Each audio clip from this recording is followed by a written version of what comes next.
selanjutnya saya ingin ke Profesor Cipta Lesmana ini ya. Silakan Prof ya, karena kan kalau dilihat dari paparan Kang Ep tadi sepertinya ini pertaruhan banyak pihak begitu ya. Ganjar ya silakan. Ganjar juga pertaruhannya di sini begitu ya. Kemudian Jokowi juga. Kelanjutannya ini tergantung 2024 ini siapa yang menang. Ini membuat sangat banyak yang berkepentingan untuk menjegal Anies begitu, Profesor Cipta. Ini analisa Profesor Cipta seperti apa nih? Ya, ini saya masuk, saya duduk setengah jam di sini, saya sudah merasakan nuansanya. Ini nuansa Anies semua di sini. 80% Anies ya. Sebelahnya Pak Profesor Cipta, Pak Dimas belum ngomong. Saya ahli komunikasi, ya profesor komunikasi, saya tahu. Tetapi waktu Barahma kontak saya, Pak Cipta jadi narsum ya, topiknya apa? Ya.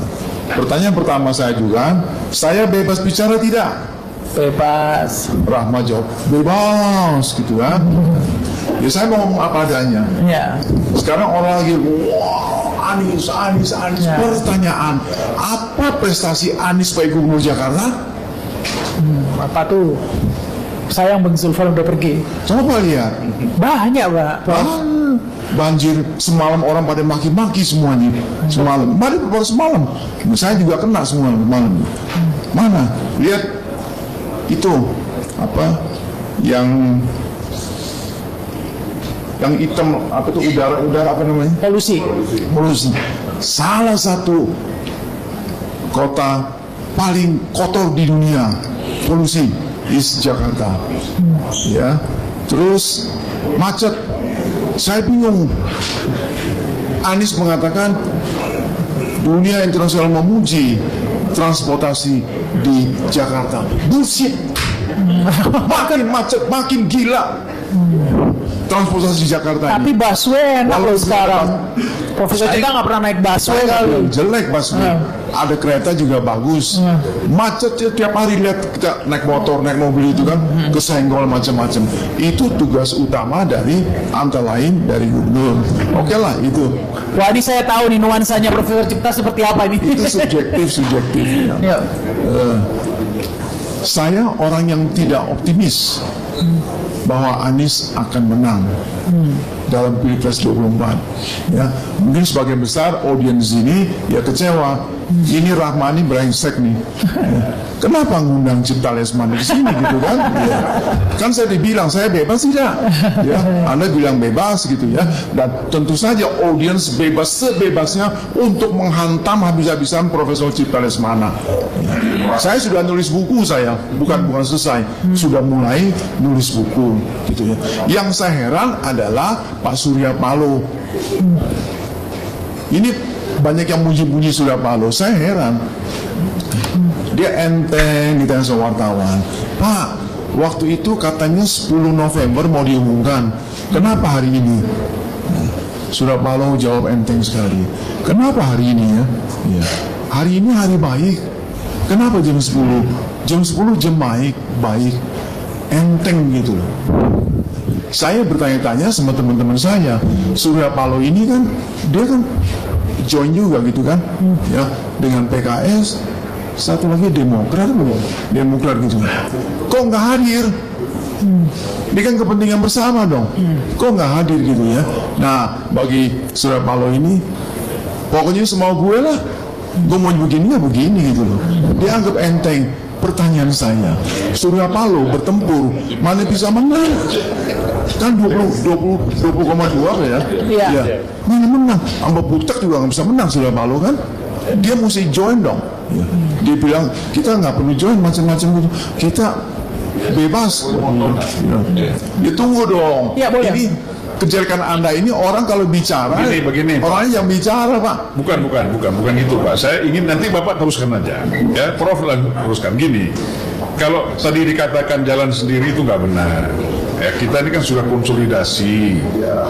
Mengapa Nasdem dulu yang menyebut Anies? Karena Nasdem sudah memang dari hasil Rakernas itu sudah mencalonkan Anies salah satu sebagai kandidat.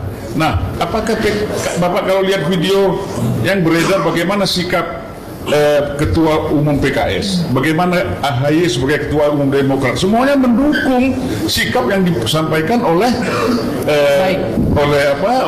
Nasdem, oleh Surya Paloh. Jadi ini bukan jalan sendiri, kita bunuh diri lah. Surya Paloh itu berpolitik udah berapa zaman, masa dia mau bunuh diri? Kalau saya berpendapat alangkah lebih eloknya kedua partai itu ada wakil hadir pada hari itu. Saya berpendapat kita beda pendapat ya nggak apa-apa. Nggak apa-apa.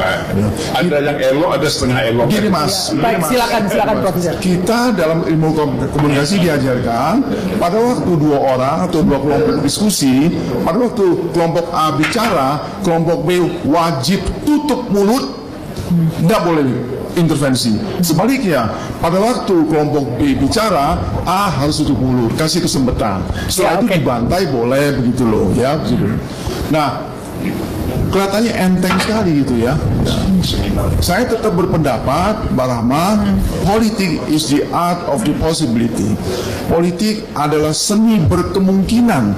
Dalam politik segala kemungkinan bisa terjadi. Dalam politik tidak ada yang tidak mungkin.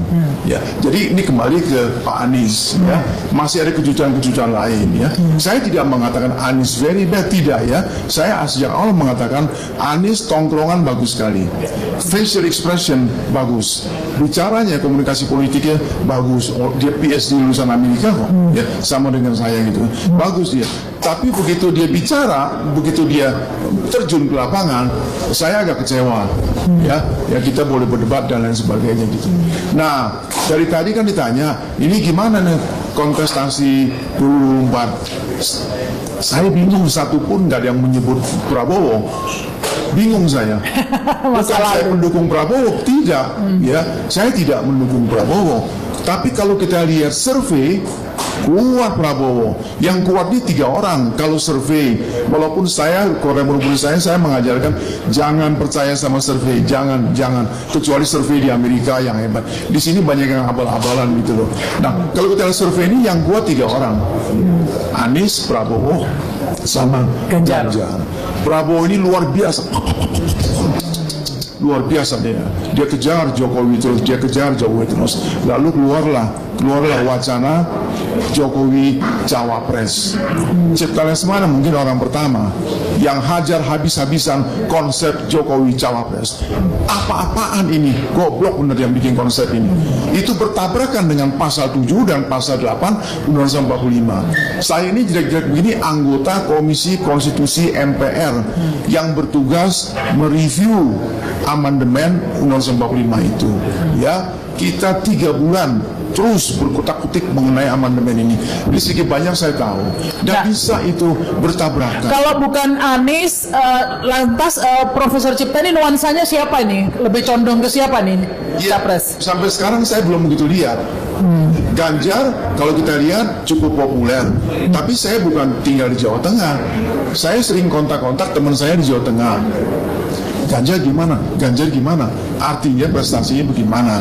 Nah, yang lebih tahu prestasi Ganjar mungkin teman saya yang sebelah kiri ini. Saya tidak tahu. Tapi kalau kita lihat ya, saya lihat non-verbal communication. Kita komunikasi politik lebih utamakan non-verbal. Ganjar mukanya bagus dan dia selalu optimis, dia santun, dia tidak tidak begitu. Saya lihat peluang ada. Tapi kalau dikatakan Mbak Rahman bertanya, pada saat ini sampai seberapa besar, saya jawab walau alam. Saya tidak bisa jawab. Karena itu politik adalah seni berkemungkinan. Seringkali nanti 3 bulan lagi, 6 bulan lagi, masuk orang yang tidak sangka sama sekali. Apakah Andika Perkasa sudah habis? Nah, Mbak Rahma, ingat, politik is the art of the possibility. Di belakang ada juga kasakusi.